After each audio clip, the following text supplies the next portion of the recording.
Sean muy bienvenidos a esta conversación con Cristóbal León y Nico Ciña. Yo me llamo Diego Muñoz, voy a ser el moderador de esta conversación.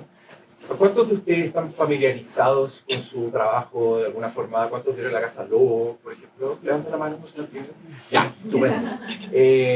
Porque la idea es hacerlos hablar. Y me encantaría partir un poco como por lo obvio. Que nos hablen un poco de sus inicios. ¿Cómo se metieron a esto? ¿Cómo descubrieron esta forma de contar historias desde lo visual? Y cómo se conocieron también. Igual.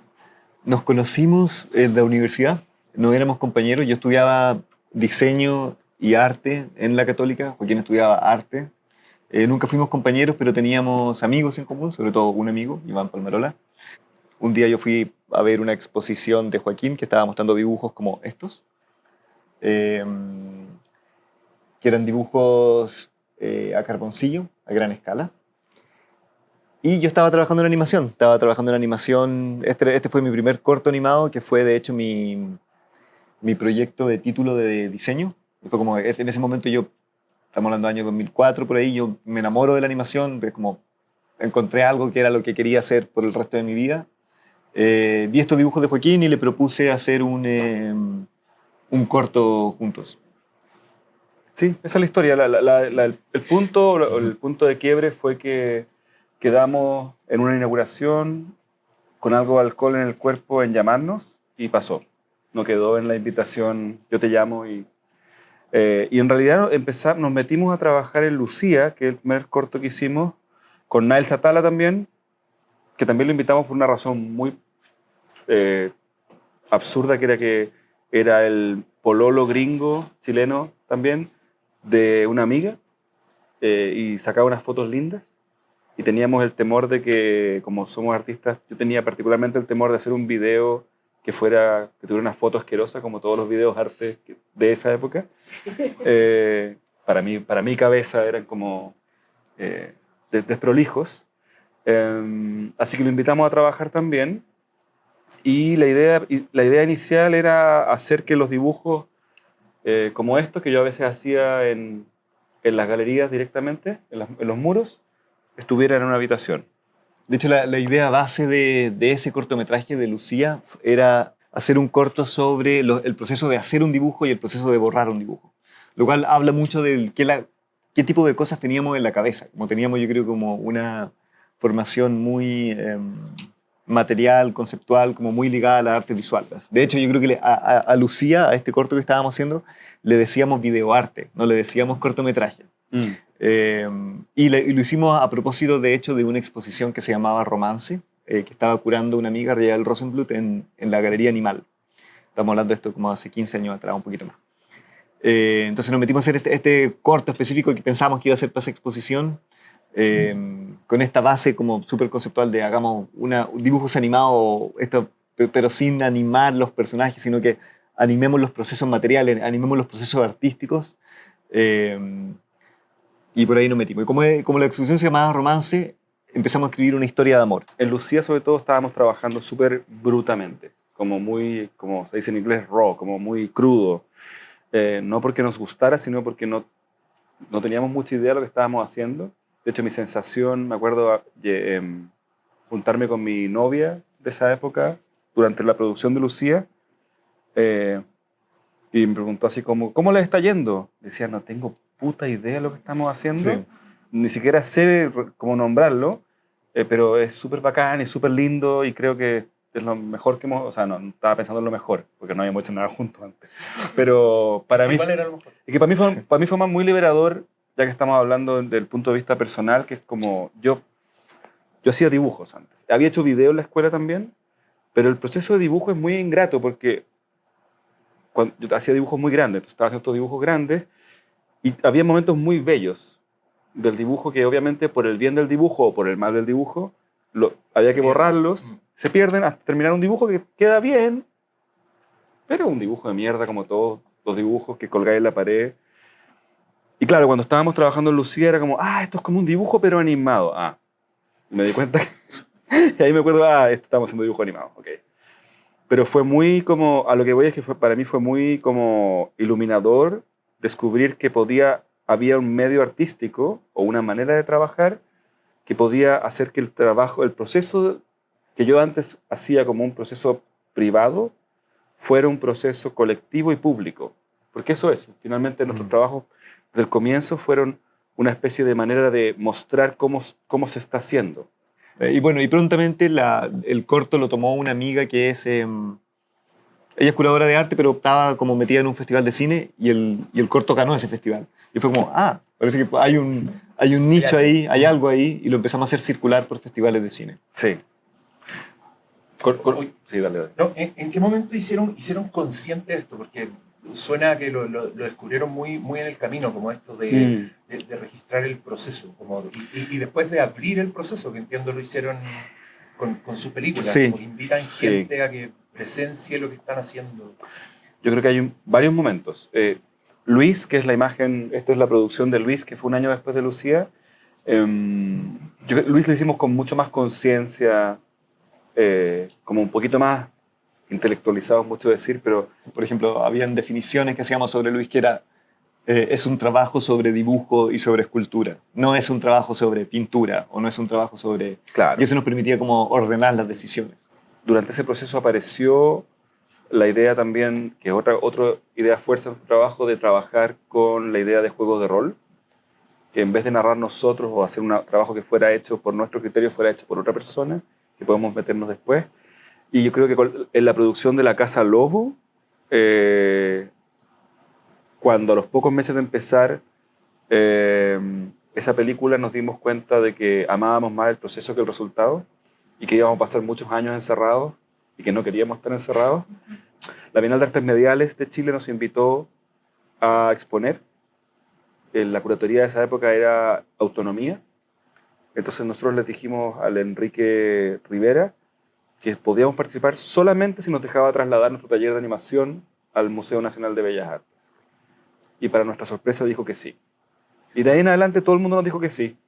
Entonces lo que hacíamos era itinerar por museos. Y las primeras instalaciones que hicimos trataban de replicar como ilustrativamente estos espacios, pero obviamente siempre quedaba como una especie de ilustración o como una especie de réplica,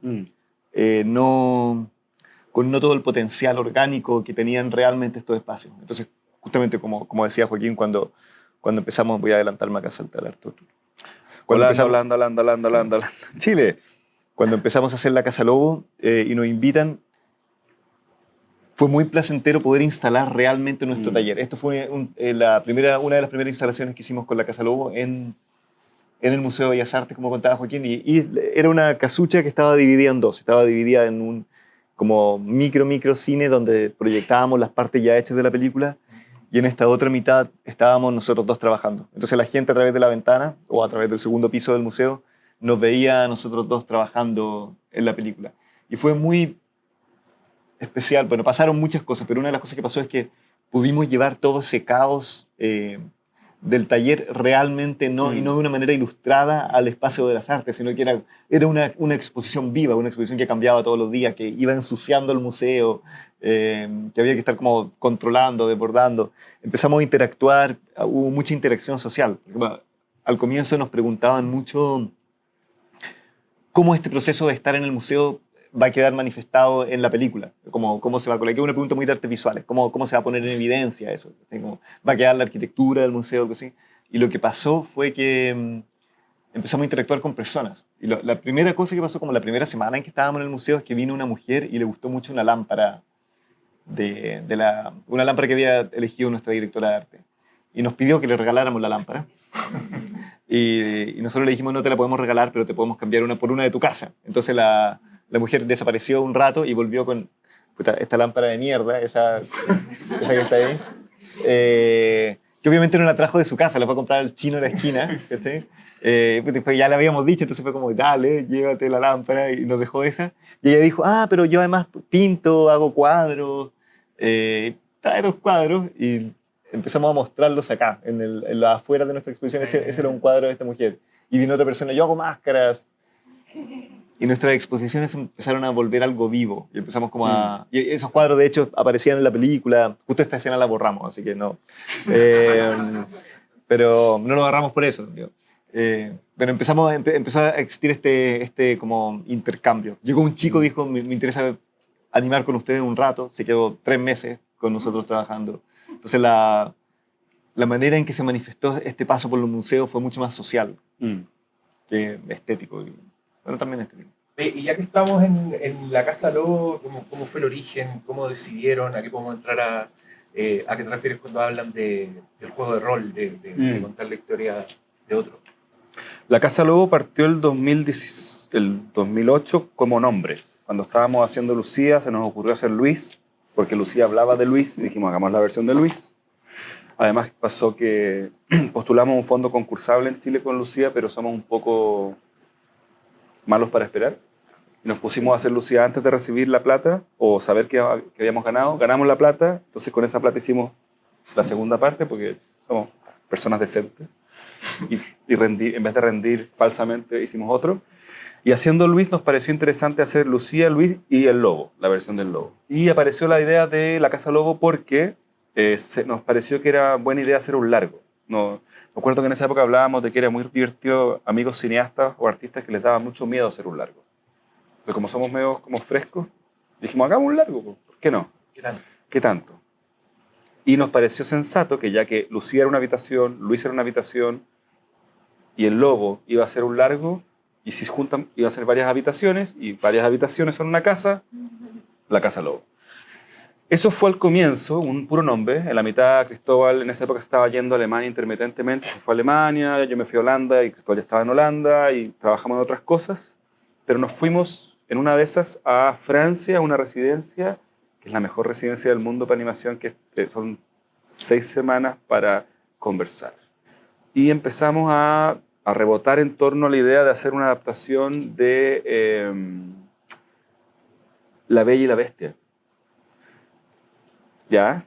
La Bella y la Bestia, en nuestra versión inicial, era una película en que toda la realidad de la película era la bestia y Bella era la única entidad autónoma. Entonces Bella trataba de escapar de la casa y la bestia como que cambiaba la película y la casa para convencerla de quedarse. Igual que en el cuento original, la bestia convence como emocional y intelectualmente a Bella de no irse. Ya, con esa idea, volvimos a... Nos fuimos volando, volvimos a Chile y comenzamos a trabajar. Entonces nos empezamos a dar cuenta que la película se trataba de dominación, de cómo una película puede dominar a su protagonista.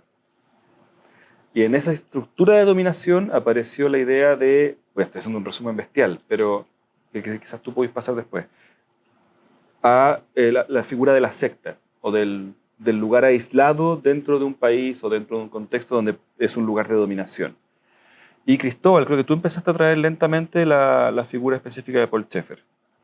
Yo creo que simultáneamente nuestros procesos son muy poco lineales. Siempre partimos de 20 ideas, volvemos, retrocedemos. Simultáneamente a esta idea de La Bella y la Bestia apareció la idea de hacer una película hecha por una secta. Ya estábamos trabajando, habíamos hecho una serie de trabajos que se llamaba El Tercer Mundo, en el que habíamos empezado a trabajar con el sistema de juego de roles. Juego de roles, no sé si han jugado, pero es como uno simula ser un personaje. Y a nosotros nos parecía muy raro hacer esto en el arte. Obviamente en la literatura es muy común, como los narradores, el autor nunca es el narrador. ¿Verdad? Hermes no es Diego, obviamente. ¿Cómo? Pero a nosotros nos parecía muy novedoso hacer esto en el contexto del cine. Obviamente yo creo que hay muchos autores que lo hacen, pero nos parecía divertido pensar las películas y poner esa capa explícitamente o semi-explícitamente, y pensamos, hagamos una película hecha por, bueno, en el caso del Tercer Mundo, que era esta colección de cortometrajes, era un elegido religioso, un mesías, y que estaba haciendo estos cortometrajes como capítulos de una nueva Biblia latinoamericana, que son estos que está mostrando Joaquín ahí. Y en el caso de la Casa Lobo empezó a aparecer esta idea de la secta. Yo creo que desde un comienzo estábamos como... yo vivía en Alemania en esa época, entonces aparecía la idea de, en mi cabeza, Colonia de Dignidad como esta intersección entre el país que yo vivía y mi país. pero yo creo que lo estábamos esquivando porque no queríamos aprisionarnos tanto en como un relato histórico muy específico. Queríamos estar como más abiertos, pero poco a poco nos dimos cuenta que sí era la inspiración. A pesar de que en La Casa Sí. Lobo nunca se menciona Colonia de Dignidad, siempre la pensamos como una secta inspirada en Colonia de Dignidad, porque nos liberaba un poco de tener que la dirección de arte hacerla muy específica. Y, Crear. Sí, sí. Como que sí, nos hacía sentirnos más livianos. Bueno, y en un momento dijimos, bueno, obviamente estamos hablando de Colonia de Dignidad. Simultáneamente apareció una amiga nuestra, estaba trabajando en un proyecto documental de Colonia de Dignidad, que finalmente fue la serie de Netflix, donde estaban digitalizando todo el archivo fílmico de la colonia. Y nosotros escuchamos de esto y le pedimos si podíamos ver algo de ese, le pedimos a Leighton que si podíamos ver algo del archivo, pero no nos dejaron porque tenían compromiso con la gente de la colonia. Porque se suponía que nosotros no deberíamos haber sabido que estaba pasando Claro. eso, además. Pero esta idea de que existía un gran archivo fílmico en la colonia gatilló nuestra imaginación y fue como, qué pasaría si en este archivo fílmico encontraran una película de animación tipo Walt Disney que dirigió Paul Schaeffer? Y la respuesta a eso fue La Casa Lobo. Es como esta pieza perdida encontrada en este archivo fílmico subterráneo de la colonia, algo de lo cual nadie sabía. Habiendo conversado un poco, nos pusimos a dibujar todas las escenas que se nos ocurrían.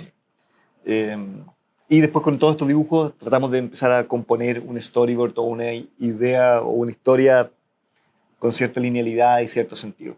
Cada imagen describe una escena dentro de la película. Cada escena fue un museo después en el rodaje.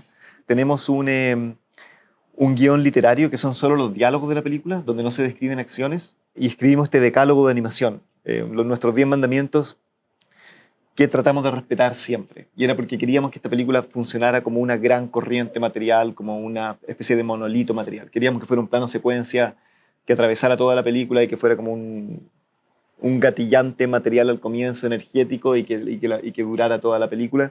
Y este decálogo fue la protección de eso. Este decálogo era lo que no podíamos cambiar de comienzo a fin. Esto lo escribimos como 5 minutos antes de empezar a animar el primer día y lo teníamos siempre pegado en nuestro taller.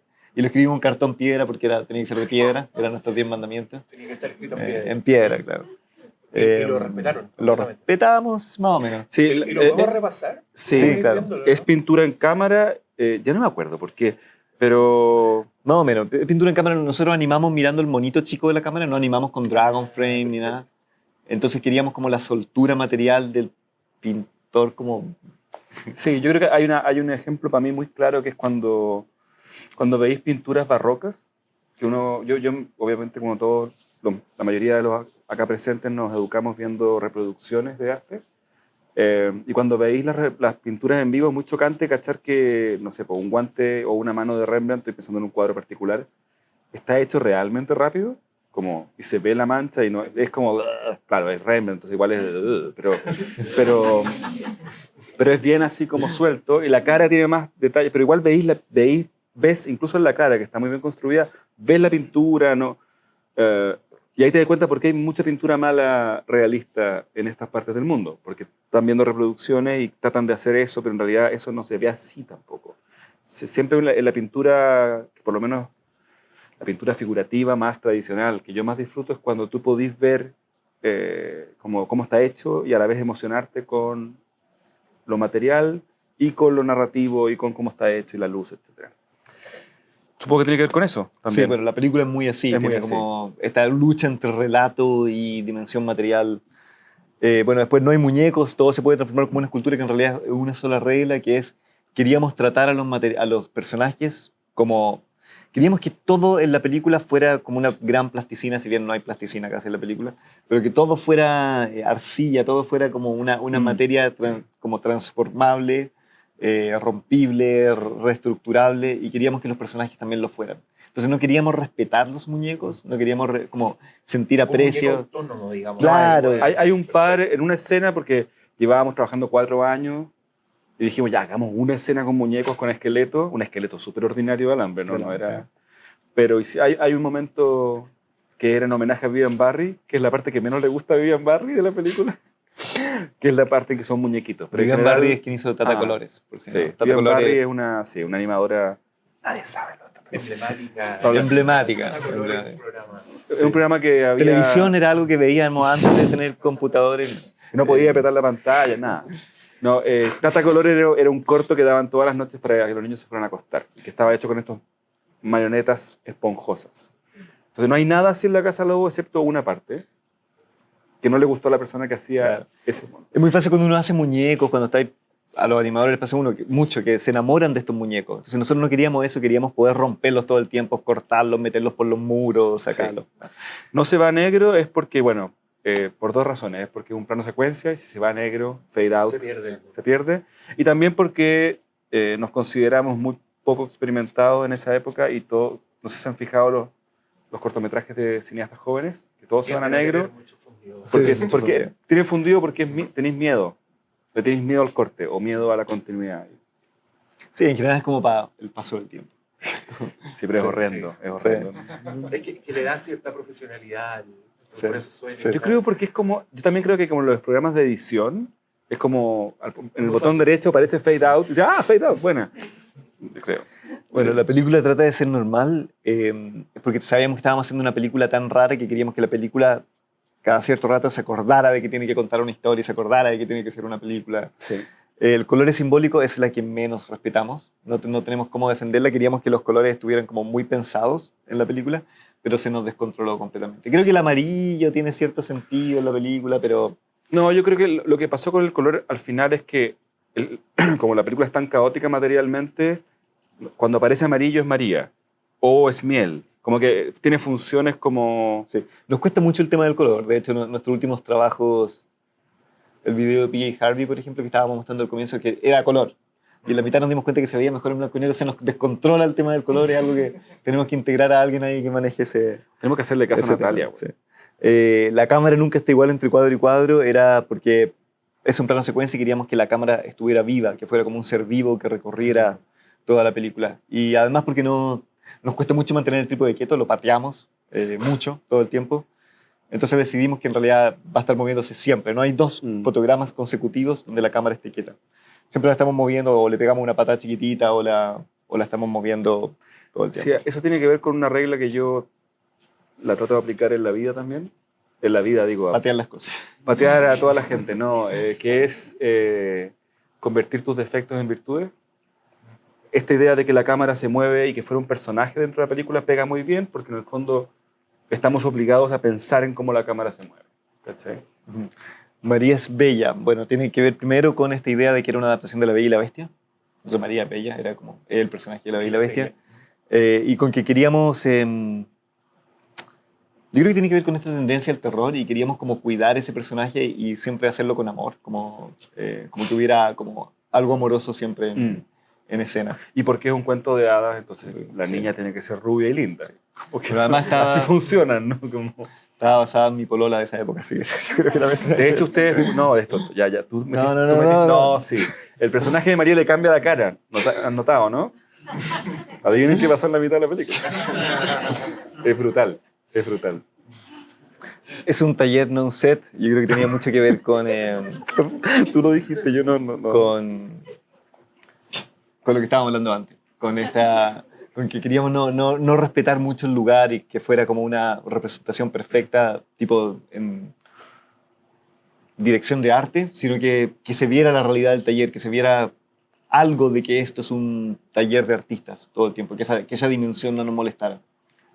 Eso. Perdón, me acordé de algo ya que estamos hablando, traje lo de la pareja, pero solo voy a aclarar, es que me acordé de algo muy lindo que pasa en la peli, que es que mi pareja, que todavía es mi pareja, es morena. Yo me daba cuenta que cada vez que me metía a modificar la cara de María Cristóbal, que su pareja era más rubia, decía como, ¿por qué le hiciste la cara así? Como, ok, está bien, suelto a María, ok. Y pasó que yo trabajaba entonces más la cara de Ana, le pusimos al final, del personaje moreno, y yo a veces trabajábamos con amigos, me salía y de repente me acuerdo, volví al taller y estaba el Diego Lorenzini, que es un músico y amigo, trabajando la cara, y de repente se parecía, adivina quién, a la polola de Diego Lorenzini. Entonces le dije, bueno, y nada, lo fuimos cambiando y volvió a aparecer como que las caras van cambiando según quién las estaba haciendo. Y eso yo creo que fue algo que nosotros permitimos harto, que permeen nuestras y las manías y tendencias de cada persona. De hecho, hay algo bonito respecto a lo que contaba antes, sobre que mucha gente empezó a venir. Algo que pasó en este paso por los museos, que pasamos por 15 museos y galerías, es que mucha gente se metía a animar en la película, a veces por 2 meses, como contaba, o a veces por 5 minutos. Y uno de los que se metieron por 5 minutos eran 2 adolescentes que dibujaban tipo manga, porque eso es lo que dibujan los chicos ahora. Entonces hay como 5 segundos en la película en que Ana y Pedro tienen como ojo anime. Sí. Eso yo me acuerdo que fue como cuando dije ya, soy más tolerante de lo que pensaba. Como puedo aceptar esto, está bien. No, pero bueno, a mí me gusta mucho Sí. ese como cambio. Creo que los dos nos carga mucho la idea de diseño de personajes, como casarse con un diseño, como... y el diseño del personaje va cambiando mucho el estilo durante toda la película. Es muy orgánico y es algo que... Sí.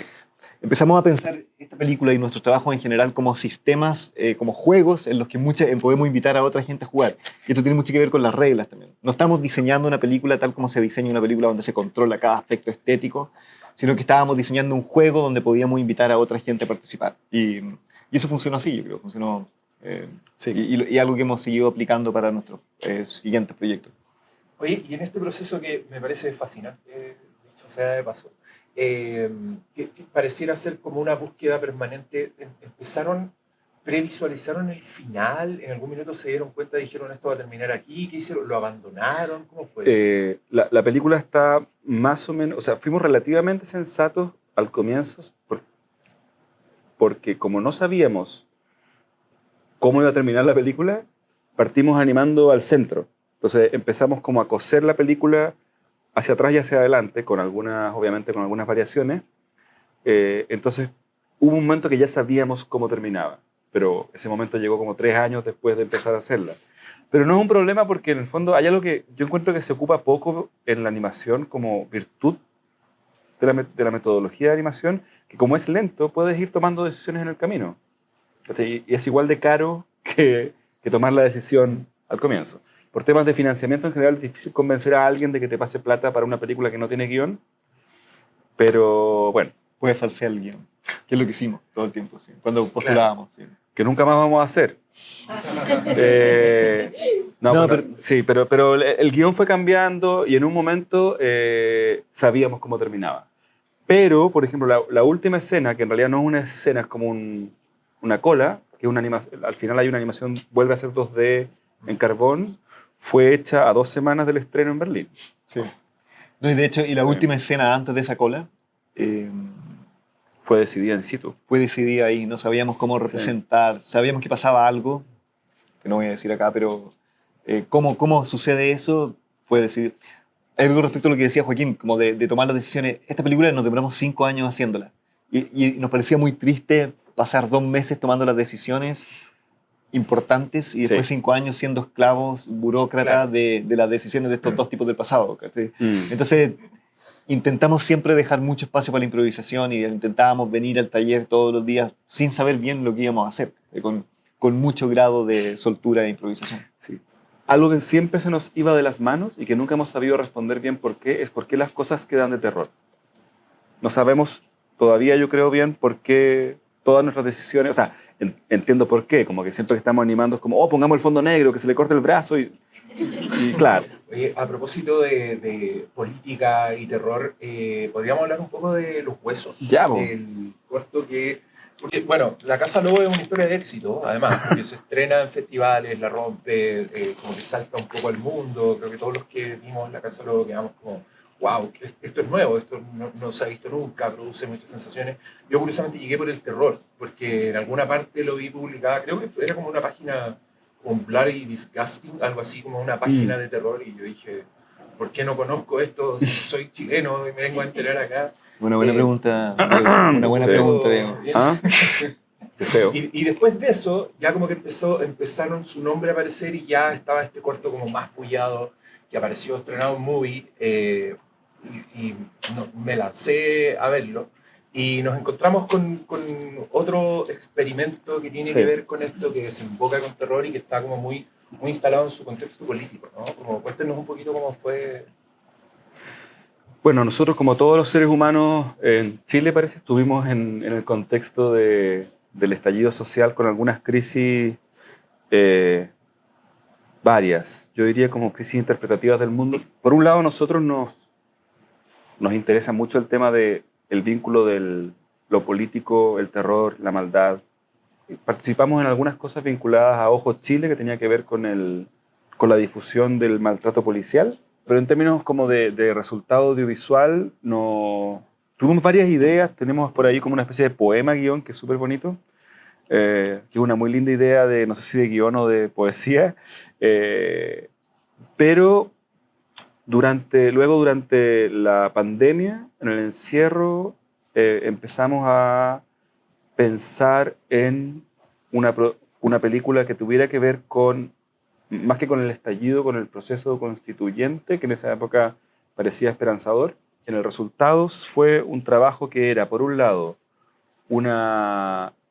después si querés tú te metí en el detalle, pero era por un lado una especie de ceremonia para cortar la tradición oligárquica constitucional chilena de derecha, y por otro lado también una manera de revisitar los comienzos del cine y hacer una especie de reconstitución de lo que podría haber sido una escena de comienzos de siglo de la animación chilena, que creo que no... Bueno, existió finalmente un poco más de lo que yo pensaba. Acaba de salir el primer corto animado chileno. Otra historia.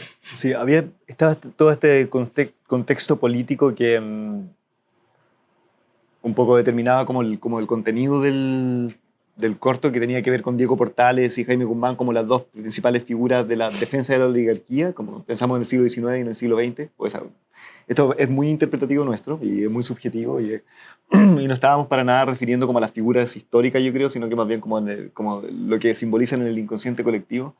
Y había toda otra inspiración que tenía que ver con un mito de origen de la animación stop motion que a nosotros nos gusta mucho, de Starevich, que es el primer animador stop motion de la historia, o el primer animador de la historia en realidad, que hizo un corto con cadáveres de cucarachas. Él era director de un museo de historia natural y quería hacer una película sobre las cucarachas, pero las cucarachas o se iban o se morían con los focos. Entonces tomó cadáveres de cucarachas, les puso alambre en vez de patitas y las animó. Y entonces siempre nos gustó mucho esta historia, porque también nos servía para explicar y para tener una respuesta cuando nos preguntan por qué es tan terrorífico lo que hacen. Y es como, bueno, porque la stop motion partió con cadáveres, como que es terrorífico. ¿Sí? Y ese mito de origen de la animación stop motion queríamos reinterpretarlo y pensamos que era divertido no hacerlo con cadáveres animales o de bichos, sino que hacerlo con cadáveres humanos. No usamos cadáveres humanos en la realidad, usamos... Es un rumor. Es un rumor. Sí, usamos unas prótesis hechas con los moldes de nuestros cuerpos. Bueno, entonces esa era la idea, era como reinterpretar. Y también nos parecía divertido crear como en la Casa Lobo habíamos hecho ya habíamos empezado a crear un pasado antes de la Casa Lobo no había un largometraje de stop motion chileno. Pero esto sería como anterior, el largometraje sería anterior además a nuestros primeros trabajos, entonces como que nos estábamos creando estábamos creando nuestra tradición, que como a falta de una tradición grande de animación chilena la empezamos a crear. Y Los Huesos era un intento más de eso, de crear de crear a nuestro abuelo artístico. Solo para aclarar, Los Huesos se presenta como un corto encontrado por nosotros y que es originalmente de 1903. Entonces por eso es que hablamos de reimaginar. Ese es Lucas, el productor de Los Huesos, sí. Entonces, bueno, básicamente la película eso era yo haciendo clases. En pandemia. En pandemia, sí. Mientras te sacaban el molde. El molde, sí. El torso era de Lucas, todo el lado izquierdo era de Joaquín y todo el lado derecho era mío. Y además mi cara es Diego Portales y Jaime Guzmán es Joaquín. Lamentablemente. Este es mi sobrino, que fue el modelo que teníamos ganas de experimentar haciendo porque siempre los monitos de stop motion que tienen esqueletos articulados son como de este porte. Entonces nos parecía chistoso hacer uno muy grande. Y teníamos un presupuesto para la película y dijimos, ¿cuánto cuesta un mono grande? No puede ser tan caro. Y era como, grande era esto y costaba, no sé, como 2,5 millones de pesos. Y llegaba como en un mes. Era como, ¿no? Sí, así que esto lo trabajamos con mi hermano, que es arquitecto, diseñó el esqueleto, lo mandó a hacer. Hicimos esa grúa, que siempre se ve estas grúas con gatas de auto. Yo estoy muy orgulloso de ese diseño. Y mi sobrino, que prestaba las medidas para el muñeco y que después estaba muy desilusionado de que era una mujer en el corto. Bueno, este es el storyboard dibujado por Joaquín. O sea, Hay un storyboard porque se fue financiado por la Fundación Engel, que va a ser un museo, y por un fondo de emergencia para sueldos para artistas. Pues había que tener un storyboard para vender el proyecto. Y se parece caleta igual a lo que hicimos, efectivamente. Esta es la tecnología León y Cociña prestamos servicio, arrendamos equipo, si alguien necesita. Este era nuestro decálogo, como siempre hacemos un decálogo, que no vamos a pasar por esa tortura de leerlo de nuevo. Bueno, hay un gran detalle del corto en términos narrativos. Para nosotros siempre es importante quién guía, bueno, para todas las películas es importante saber quién guía la narración. Y en este caso, quien guía la ceremonia es Constanza Nordenflich, que era una mujer que fue la madre de los hijos de Diego Portales, pero la historia es básicamente que era una niña de clase alta que Diego Portales y ella, cuando él era un hombre mayor, no me acuerdo qué edad tenía, 30 y algo. Él tenía como 30 y ella 14, 13. Claro, empezaron a tener sexo, sí que se puede hablar de sexo en esa dimensión. Y ella tuvo 3 hijas o hijos con Diego Portales, que él nunca se casó con ella ni los reconoció. La mantenía entre la familia y Portales, la mantenían media oculta, media encerrada, le quitaban los hijos y ella murió, creo que después de Portales, enferma. De hecho, los hijos de Portales fueron inscritos como hijos de Portales después de que el papá y la mamá, o sea, Portales y Constanza, murieran por el presidente de la República de esa época para que los niños no fueran guachos, que era como se llamaba, ¿cierto? Entonces nos pareció divertido que Constanza Nordenflich guiara este proceso como una especie de venganza, sanación. Trabajaron con Tom York, entonces es como bastante impresionante, pero me gustaría saber cómo se lanzan esos proyectos. Me sigue interesando los videoclips porque fueron, en gran parte para mí, fue alguien por allá, tú, Natalia, mencionaste a Michel Gondry antes. Gran parte de mi educación audiovisual y artística sucedió con videoclips de los 90 y de los 2000, como Michel Gondry, Spike Jonze. Fueron como súper influyentes para mí como artista. Todos los videos malos también, todo. Pero especialmente los videos buenos de Michel Gondry fueron como súper nutritivos para mí, como de querer hacer algo, me interesaba mucho, y las primeras películas de Gondry también.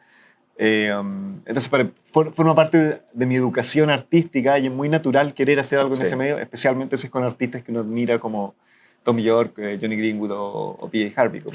Yo creo que hay una cosa como especialmente exquisita de hacer videoclips, que es que no está ya a cargo de la mitad.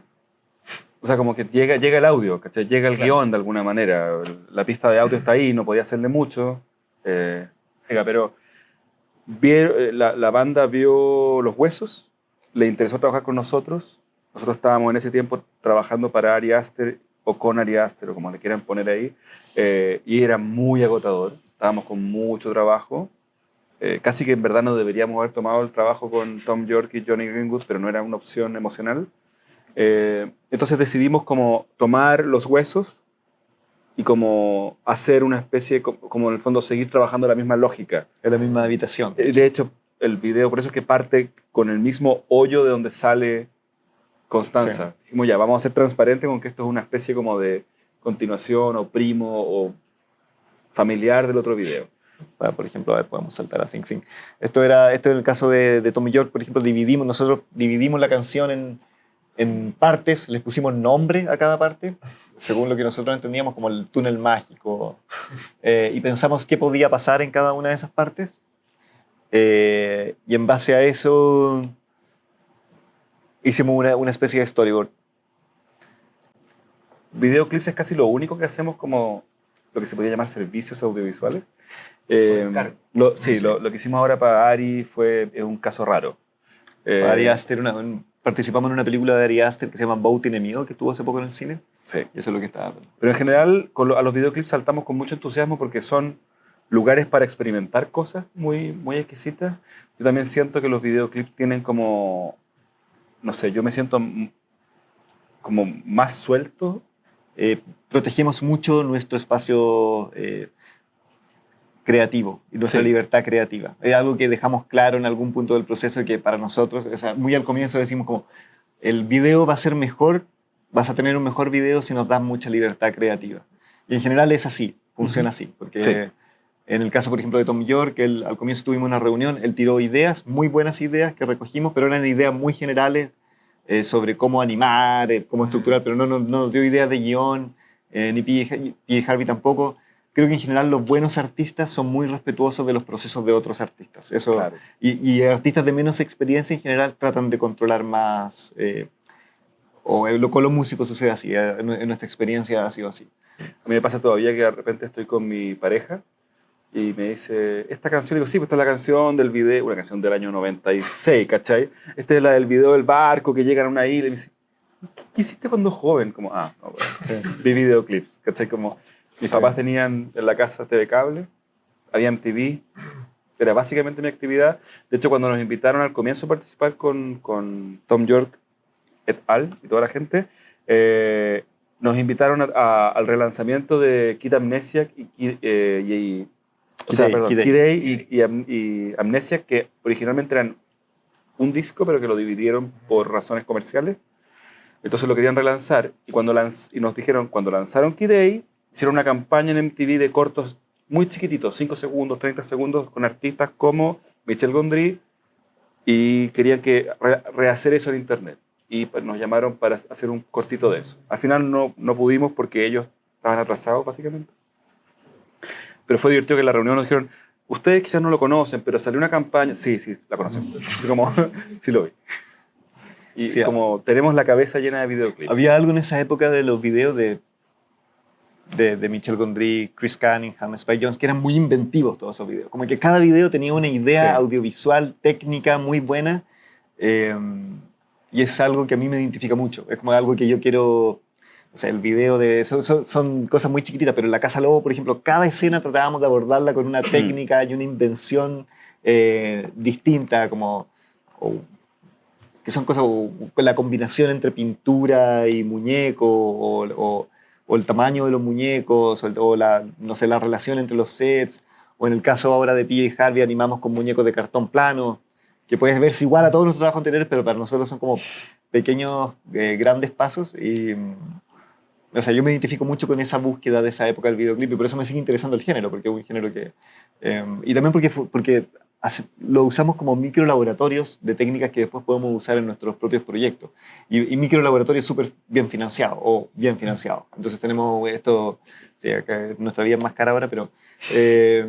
o sea, nos dan plata para experimentar durante, no sé, 3 meses con alguna técnica nueva y algo que nos puede servir en el futuro. Hermoso.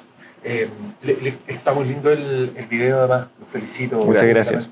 Y les recomiendo mucho Michel Gondry a todos. Busquen sus videos porque son bien impresionantes. Y también harta materialidad, harto juego en cámara. Sí. Son increíbles. impresionantes.